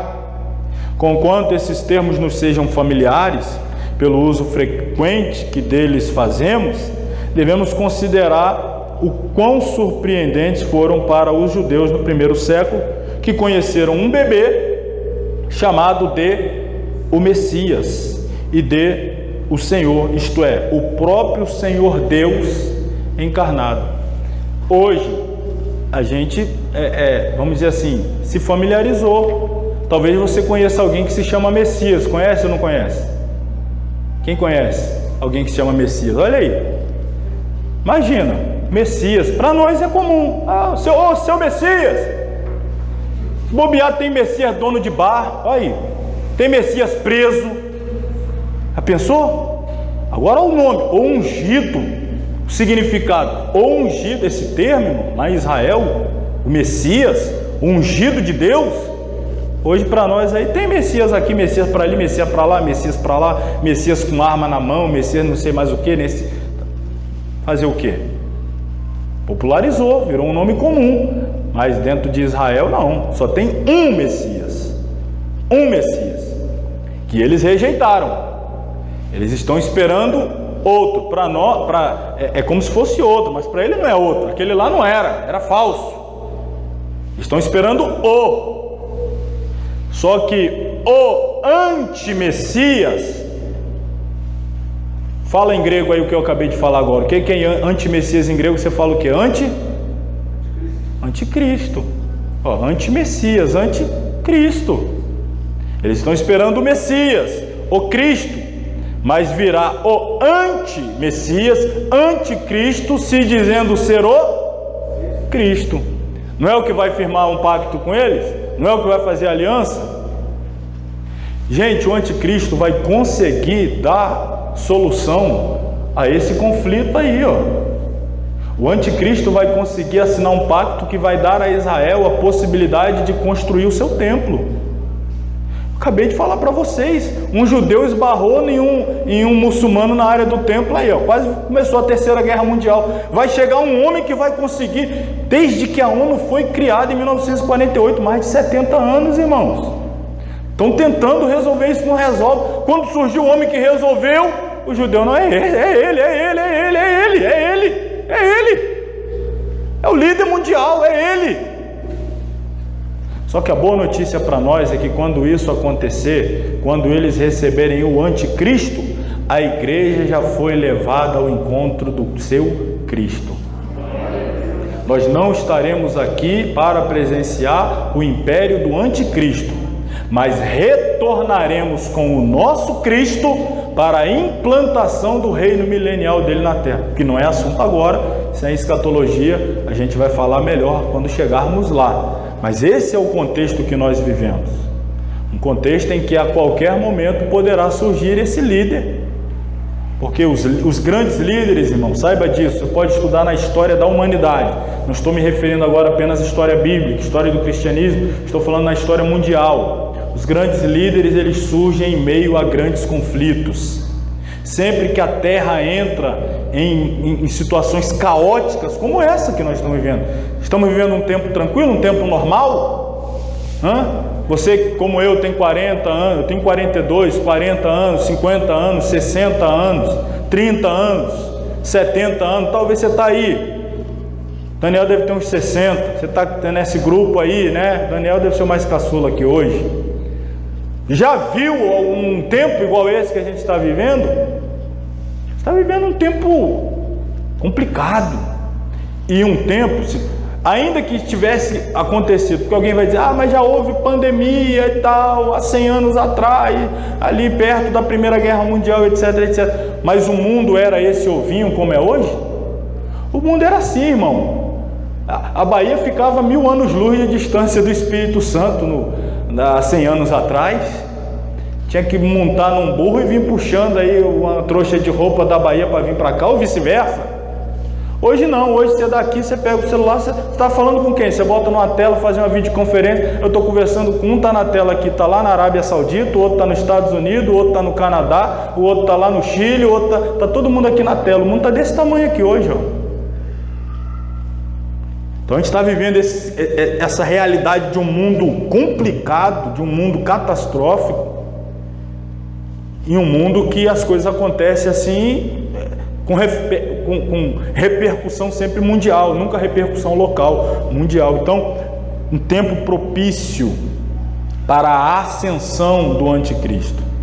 Então, este tempo é também propício, é um tempo oportuno, é o tempo que prenuncia o arrebatamento da igreja ao encontro do Senhor Jesus Cristo. Quando Mateus mencionou a pregação de João Batista, preparai o caminho do Senhor, endireitai as suas veredas, fez uma citação de Isaías 40, versículo 3, que fala a respeito do próprio Senhor Deus manifesto entre seu povo. Mas o contexto aplica a tal profecia ao fato de João preparar o caminho para a chegada de Jesus, ou seja, quando Jesus viesse, seria o próprio Senhor quem viria. Jesus identificou-se como o Senhor soberano do Antigo Testamento, quando perguntou aos fariseus sobre o Salmo 110, versículo 1. A força desta afirmação é o que o Deus Pai disse: Filho, o Senhor de Davi, assenta-te à minha direita. E os fariseus sabiam que ele estava falando de si próprio. Eu fiz essa citação aqui na terça-feira, no nosso estudo da Epístola aos Hebreus, que também está disponível lá no canal do YouTube, né? Para quem não é aqui da nossa congregação, estamos aí disponibilizando também uma sequência de estudos que iniciamos sobre a Epístola aos Hebreus, que é uma das mais cristológicas da Bíblia, e vamos estudá-la com a graça de Deus todas as terças-feiras, e colocar aí disponibilizado no canal do YouTube da escola essa sequência de estudos. E aí nós falamos aqui na terça-feira sobre esta expressão que o pai aplica ou usa para se referir ao filho. O pai fala do filho, Deus, o pai chama o filho de Deus, o pai chama o filho de Senhor, né? Dizendo que ele é Deus, dizendo que ele é Senhor. Então aqui Jesus ele pegou essa expressão que o pai usou lá no Antigo Testamento e diante dos fariseus ele aplicou a ele. Ele disse aos fariseus: eu sou este Senhor a quem Deus o Pai se refere como Senhor. Está falando de mim. Imagina o impacto dessas palavras. Eles pegaram em pedra para apedrejar Jesus, acusando-o de blasfêmia, né? Os fariseus sabiam que ele estava falando de si próprio. Nas epístolas, Senhor é um título aplicado com frequência a Jesus Cristo. O apóstolo Paulo afirmou: todavia para nós há um só Deus, o Pai, de quem é tudo e para quem nós vivemos, e um só Senhor, Jesus Cristo, pelo qual são todas as coisas e nós por Ele. Então, aqui também há uma referência à unidade da divindade, não é apenas, claro, fazendo menção ao Pai, o Filho e não ao Espírito, mas está tratando da unidade aqui da divindade. Finalmente temos outros nomes e títulos. Há vários títulos atribuídos a Cristo no Antigo Testamento. Siló, que significa o enviado. Esse aqui é interessante, né? Isaías 9,6, né? Maravilhoso conselheiro, Deus forte, Pai da eternidade, príncipe da paz. Irmãos, é preciso que se diga aqui, olhando para o texto e fazendo uma leitura, muita gente vai atribuir aqui a Jesus 5 títulos. Ele é o maravilhoso, conselheiro. Mas eu pergunto aí, tem vírgula entre o maravilhoso e conselheiro? Pode olhar na sua Bíblia se tiver dúvida, não tem. Perceba que todas as expressões são duplas. Maravilhoso conselheiro, ele é um maravilhoso conselheiro, não é maravilhoso conselheiro, não, maravilhoso conselheiro, Deus forte, Pai da eternidade, príncipe da paz. É sempre duplo. Ele é um maravilhoso conselheiro, ele é Deus forte, ele é Pai da eternidade, ele é príncipe da paz. Então cuidado, viu, irmãos? Aqui é... Quem nunca ouviu? E lá está Davi, pegando as 5 pedras. A primeira pedra era maravilhoso, a segunda pedra era o conselheiro. Não, irmão, cuidado com essas coisas aí, hein? Semente de pregador, a gente tem que ter cuidado, hein? Pregador se empolga e você, aleluia, é isso mesmo. Não é não. São 4 títulos. Renovo, entre outros. No Novo Testamento, além dos mencionados, encontramos Cristo Jesus, Senhor de todos, Senhor dos senhores, Senhor e Salvador Jesus Cristo. Não para por aqui, rapidinho, porque o tempo não permite. Não vou falar muito, isso aqui eu vou falar daqui a pouco, do Cristo Messias, ungido, né? A tríplice unção, vou falar daqui a pouco, dessa tríplice unção aqui, vou até passar. Os outros títulos atribuídos a Jesus, eu coloquei amarelo aqui, agora que eu estou percebendo, tinha que ter colocado tudo branco. Vocês conseguem ler aí atrás, onde está em amarelo? Mais ou menos? Qual o primeiro título ali? Vocês estão bom, talvez fique ruim para mim que estou lendo aqui meio atravessado. Mas é isso aí, advogado. São títulos atribuídos a Jesus. Advogado, autor da salvação, autor e consumador da fé, bom pastor, cabeça da igreja, conselheiro, Cordeiro, Criador, eleito de Deus. Agora vocês vão lendo aí para poder beber água. Vai lá, você quer ver se vocês estão lendo mesmo.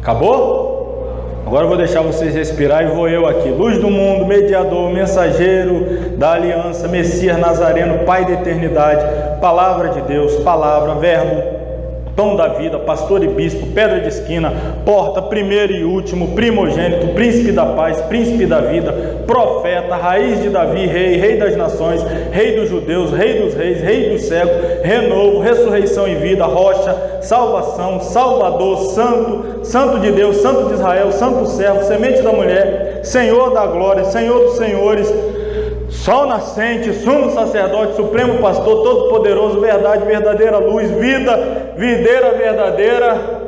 Acabou? Acabou, né, irmão? Não é que acabou, é que eu só coloquei esse, né? Um pouquinho aqui. Jesus é tudo isso e muito mais, né? Ele é o nosso Senhor, Ele é o nosso Salvador, é o amado da nossa alma. Graças a Deus. Concluímos assim, então, irmãos, o capítulo de número 6. Vamos aí dar início, então, ao capítulo 7, o último capítulo a ser estudado por nós nessa noite, nessa terceira aula. Capítulo 7. Vamos falar sobre os ministérios de Cristo, o ungido. Para falar aqui, eu vou voltar ao que eu tinha saltado aqui atrás.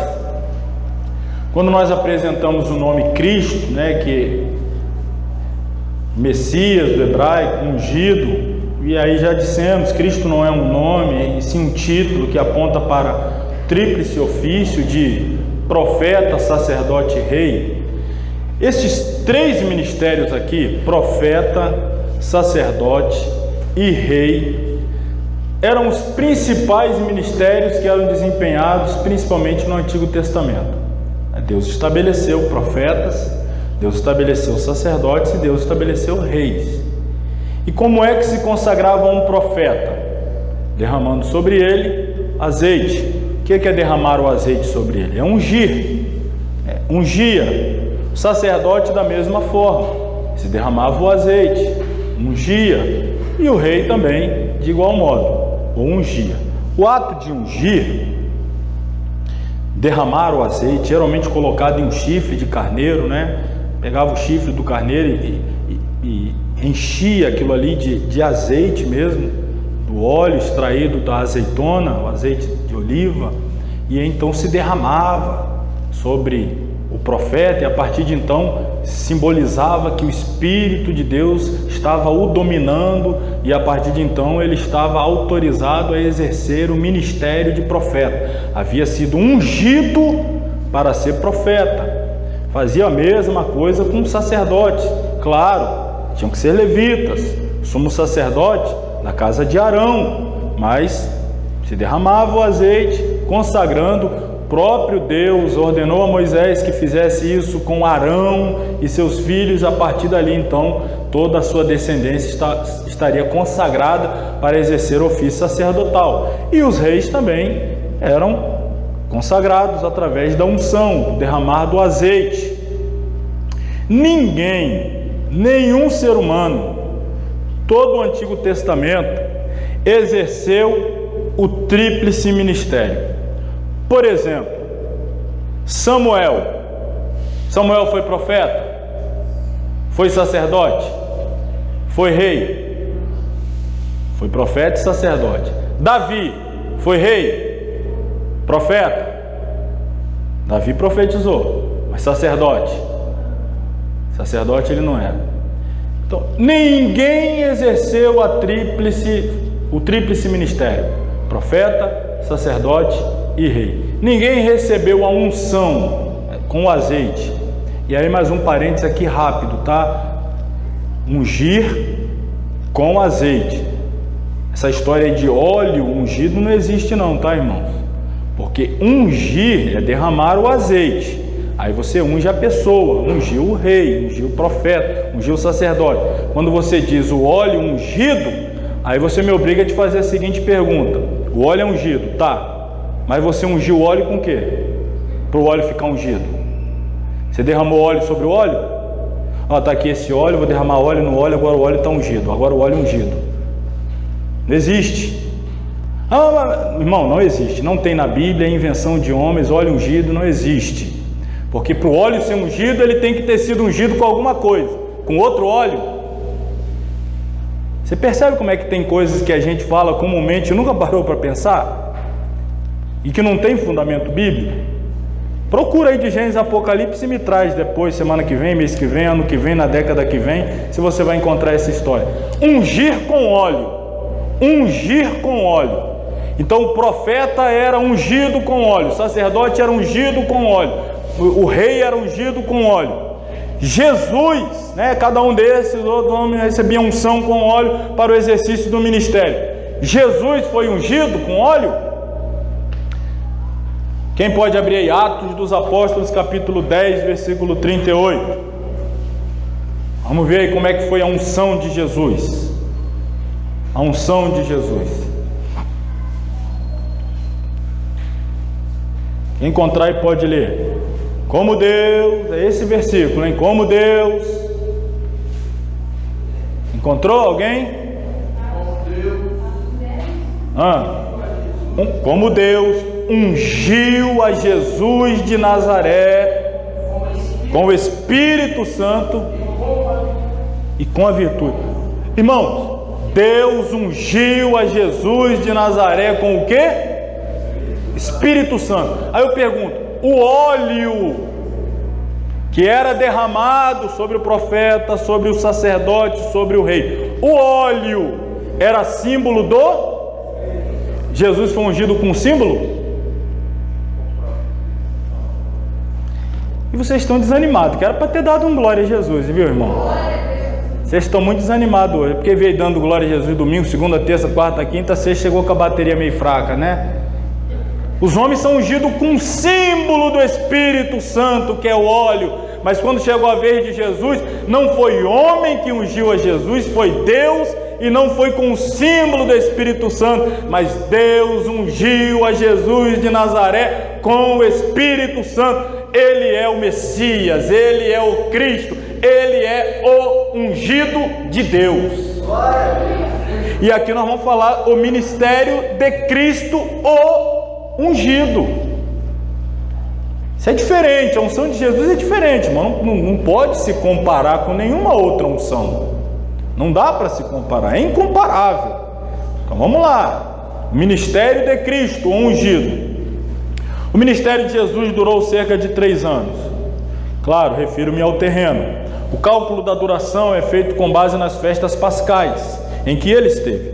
O início de seu ministério se deu na véspera de uma Páscoa. Depois participou de mais 2 e morreu na véspera de outra. O primeiro ano foi o ano da obscuridade, o segundo ano o ano do favor público, e o terceiro ano foi o ano que ele sofreu as oposições. As profecias do Antigo Testamento revelaram, com muitos séculos de antecedências, que Jesus, o Redentor prometido, seria o ungido de Deus. Vários textos aí. E que ele ocuparia os ministérios de profeta, de sacerdote e de rei. Essas profecias coincidem com os 3 ministérios que Deus estabeleceu no tempo do Antigo Testamento. A separação para esses ministérios era através da unção. E aí tem vários exemplos aqui, da unção sobre profeta, da unção sobre sacerdote, da unção sobre rei. Quando Jesus veio na plenitude dos tempos, foi homenageado pelo coro dos anjos como Cristo, nome usado 577 vezes no Novo Testamento. Simeão e Pedro reconheceram como Cristo. A palavra Cristo, grego, significa o mesmo que Messias, hebraico, e ambas traduzidas em português significam o ungido. Isso mostra que Jesus foi enviado por Deus e ungido para exercer tudo aquilo que através dos profetas havia sido prometido. Olha que interessante. Pedro reconheceu Jesus como ungido de Deus. Vocês lembram quando Jesus reuniu os seus discípulos? Preciso correr aqui. E aí questionou-os: quem dizem os homens ser o Filho do Homem? O que o povo está dizendo a meu respeito aí, em outras palavras? Aí os discípulos disseram para ele: uns dizem que tu és Elias. Elias era o quê? Profeta. Outros dizem que tu és Jeremias. Jeremias era o quê? Mas ainda tem outros que dizem que tu és João Batista. Irmão, vocês estão meio fracos de Bíblia, hein? Estão muito desanimados, não sei se a massa está tampando a boca de vocês. Uns dizem que tu és Elias, profeta. Outros dizem que tu és Jeremias, profeta. Outros dizem que tu és João Batista, profeta. Em outras palavras, o máximo que eles te identificam é como profeta. Eles só veem a unção de profeta. Eles só reconhecem o ministério de profeta. Aí Jesus: é mesmo? Para eles eu sou só profeta? Irmão, ser profeta, quando eu digo ser só profeta, parece até que eu estou diminuindo o ofício de profeta. Para nós aqui é muito ser profeta. Para Jesus não. Dizer que eu sou profeta, que você é profeta, é coisa muito grande. Para Jesus não. Para Jesus eu tenho que... Só profeta, é isso? Eu sou só profeta? Só profeta? E para vocês, quem eu sou? Aí olha Pedro: tu és o... Então ele está dizendo: o ungido. O ungido. Pedro está dizendo: a tua unção não é só de profeta. Tu tem unção de profeta, tu tem unção de sacerdote, tu tem unção de rei. Foi o que Pedro disse. Tu és o Cristo, o ungido. Eles veem no máximo a unção de profeta. Nós vemos a tríplice unção: profeta, sacerdote e rei. Irmão, eu estou entregando pérola para vocês hoje aqui, não estou vendo ninguém anotar, ninguém copiar, depois fica perdido aí, hein?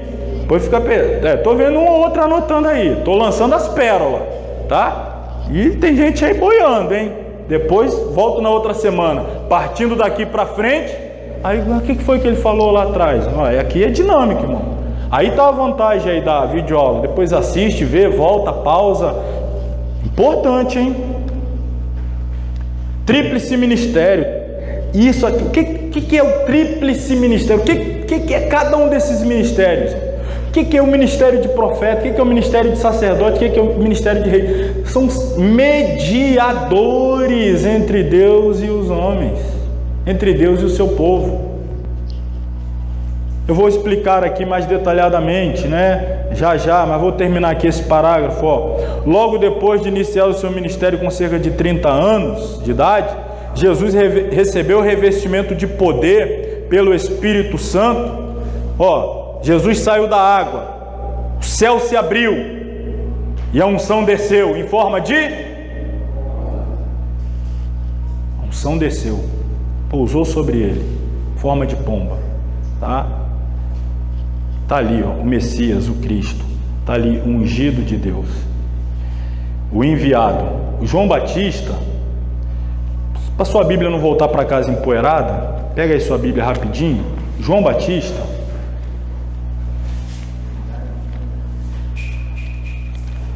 recebeu de Deus a responsabilidade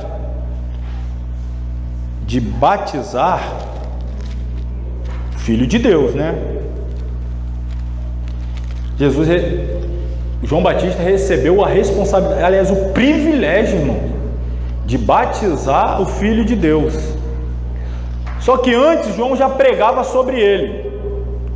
João já pregava: eu sou apenas a voz do que clama no deserto e tal. E João fazendo aquele alvoroço no deserto e tal, e a multidão indo até ele. Aí os fariseus, preste atenção aqui, os fariseus, deixa sua Bíblia aberta aí no Evangelho de João capítulo 1, tá? O Evangelho de João capítulo 1.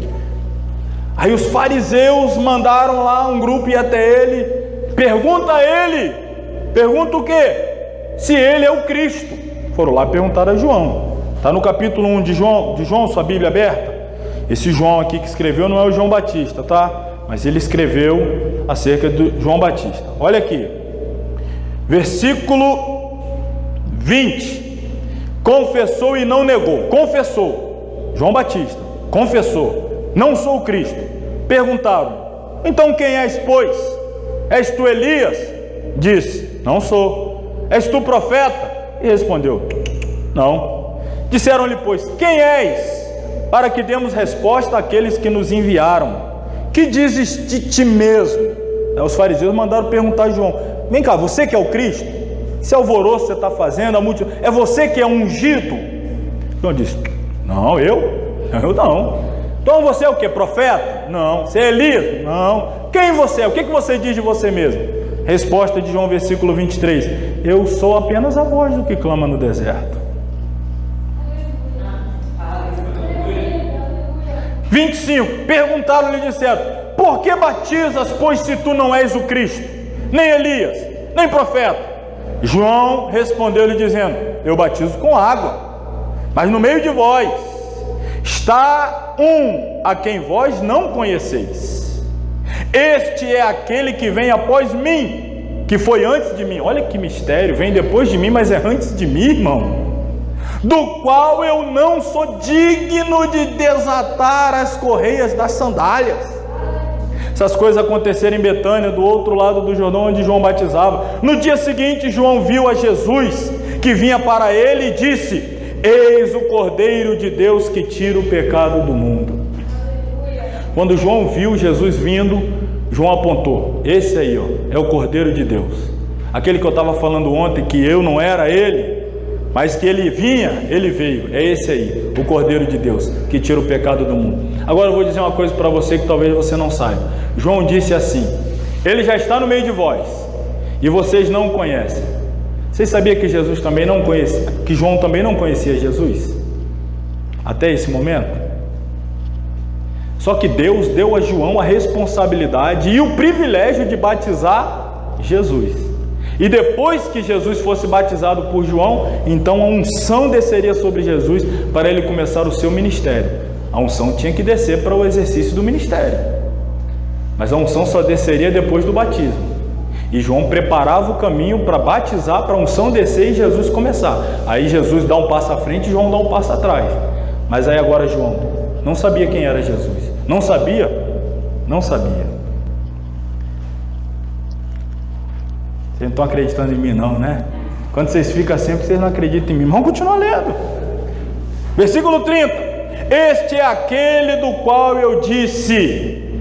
Disse quando? Disse no dia anterior: após mim vem um que foi antes de mim, porque já era primeiro do que eu. Versículo 31, leiam vocês.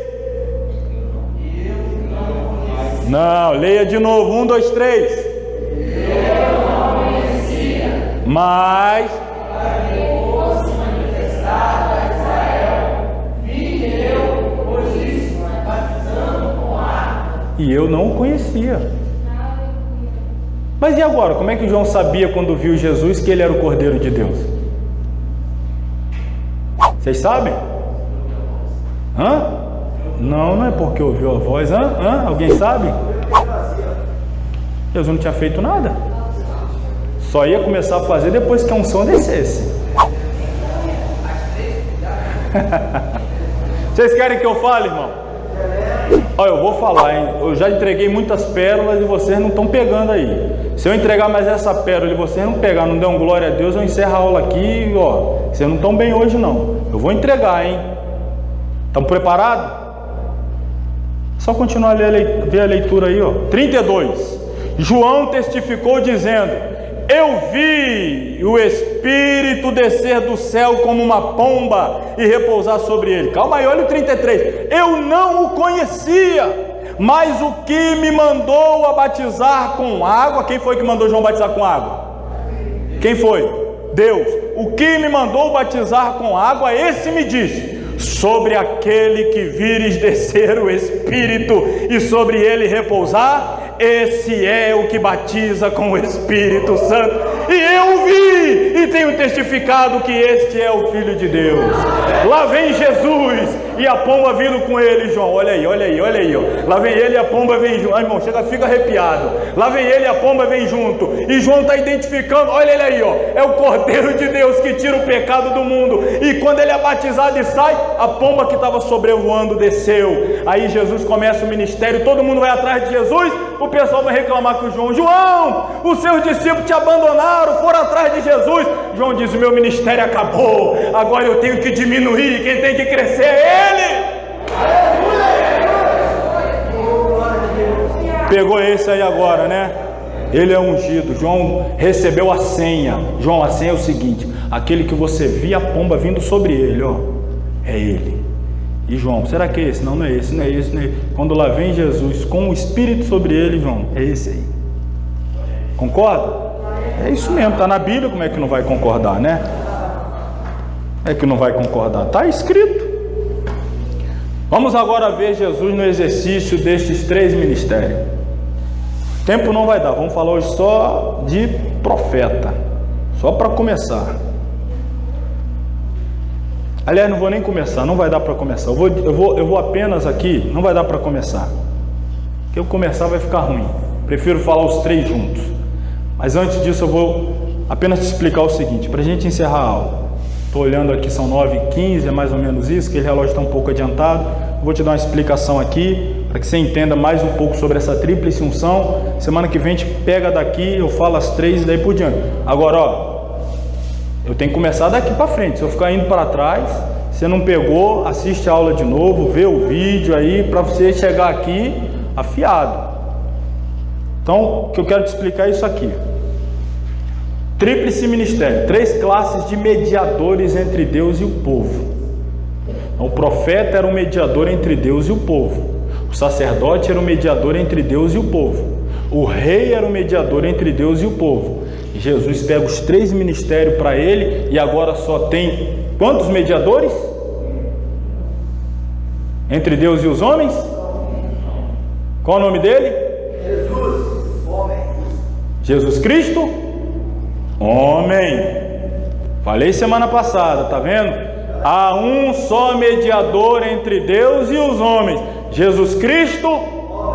Está na Epístola aos Hebreus, não perca não, às terças-feiras aqui o estudo, quarta-feira sendo disponibilizado no canal, a gente vai chegar lá. Jesus Cristo, homem, tem esse detalhe, é imprescindível, tá? Jesus Cristo, homem, porque se fez homem para receber a tríplice unção. Então quando ele recebe, profeta, vem para mim, sacerdote, para mim, rei, para mim. Então antes um era profeta, outro sacerdote, outro rei. Agora ele reuniu nele a tríplice unção, agora só tem um mediador. Então antes tínhamos esses 3. Profeta orienta o povo. Por que o profeta orienta o povo? Porque o profeta recebe a palavra de Deus e entrega aos homens, ao povo. Então orienta o povo. Mediador, Deus entrega para o profeta entrega para o povo. Então, para a palavra de Deus chegar no povo, passa pelo profeta. O sacerdote fazia o caminho de volta, intercede pelo povo. O povo cometia os pecados, erros, delitos, vinha até o sacerdote, trazia os sacrifícios e o sacerdote apresentava a Deus e representava diante de Deus quem? O povo. Então o profeta representa Deus diante do povo. O sacerdote representava o povo diante de Deus. Olha aí a mediação, de um lado, do céu para a terra, da terra para o céu. E o rei? O rei era o guia do povo. O rei tinha que andar sintonizado com o profeta e com o sacerdote, tá? O rei tinha que andar ali, ó. Tanto é que era obrigatório. Quem tem Bíblia hoje? Quem tem Bíblia aí? Quem tem Bíblia?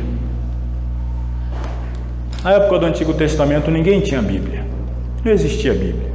Existiam os rolos dos registros da lei de Deus, etc. O rolo da Torá, o que a gente chama de Pentateuco, a lei de Deus.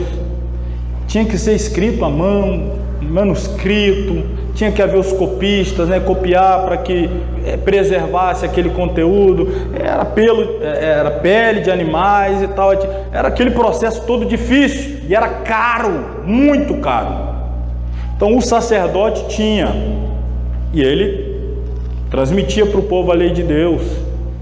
Ao rei era ordem, o rei tinha por obrigação de ter a cópia dos rolos, e era obrigação, está ordenado na Bíblia, era a ordenança de Deus para o rei. O rei tinha que meditar nele todos os dias. Então o rei tinha uma cópia e precisava meditar e guiava o povo.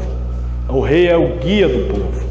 Ele tinha que andar em sintonia com o profeta chamava atenção, o rei tinha que ouvir o profeta. E os reis bons de Israel eram reis que ouviam os profetas e acatavam a voz de Deus por intermédio dos profetas. Os reis maus perseguiam os profetas, matavam os profetas, calavam os profetas. Por quê? Porque não andava sintonizado com Deus. Então tinha que andar sintonizado. Os sacerdotes, a mesma coisa. Agora, um detalhe, na Bíblia, o rei, ele é comparado ao pastor. Muitas vezes nós fazemos a aplicação do pastor como sacerdote, mas na Bíblia, e aqui tem vários textos, quando os profetas vão falar do pastor do povo, eles não estão falando do sacerdote e nem de outros profetas, eles estão falando do rei, porque o rei determinava os caminhos da nação. Se o rei era bom, irmão, naquela época não tinha negócio de Polícia Federal, Ministério Público, Supremo Tribunal Federal, não sei mais o que. Tinha o rei mandou matar, mata. O rei mandou soltar, solta. Era o rei, acabou. Eu mandei matar por quê? Porque quis. E aí? Eu vou te processar, quem vou te processar? Eu vou entrar na justiça, eu vou Ministério Público e Direitos Humanos. Não, o rei falou, acabou. Então o rei falou, todo mundo aqui agora é crente. Acaba com os profetas de Baal, acaba com as estátuas de Baal, todo mundo vai servir o Senhor. Acabou a conversa, todo mundo serve o Senhor.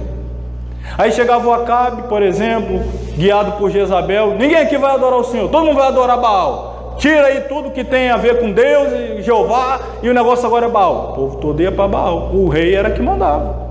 Ele era o pastor do povo, ele que dava a direção. Claro, tem os remanescentes? Sempre tem, para um lado e para o outro. Mas estamos falando do povo de uma forma geral. Era o rei que dava essa diretriz, do que o povo tinha que fazer. Então o profeta orientava o povo, o sacerdote intercede pelo povo, o rei é o guia do povo. Então Jesus, ele é o nosso profeta.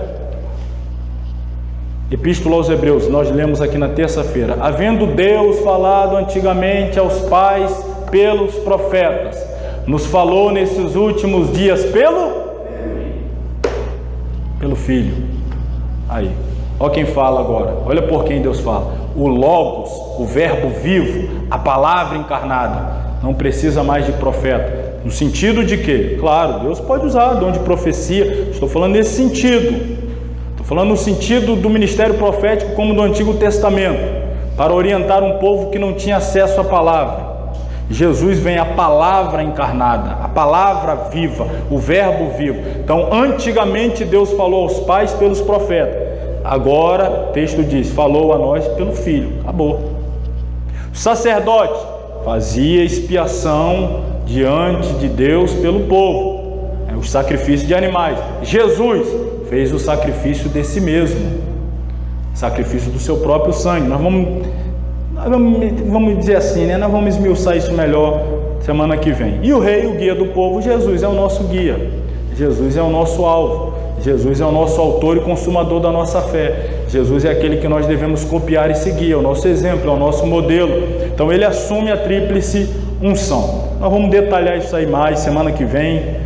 Vamos mergulhar, vem com roupa de mergulho, vem com máscara de mergulho, vem com aquele tanque de oxigênio nas costas. A gente vai mergulhar fundo aí semana que vem, hein? Nessas águas aí profundas aqui desse tríplice ministério de Jesus. Mas por hoje nos deu para chegar até aqui. Espero que você tenha sido abençoado, edificado com esta aula e semana que vem volte.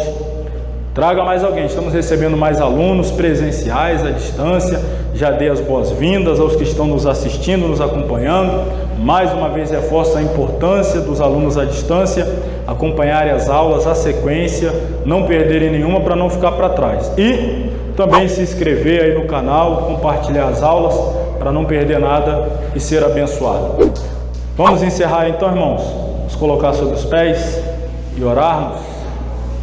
Quem está indo para casa abençoado, dá um glória a Deus aí. Glória a Deus. Glória a Deus. Graças a Deus, a palavra dele é fonte inesgotável de bênção para todos nós. Vamos orar.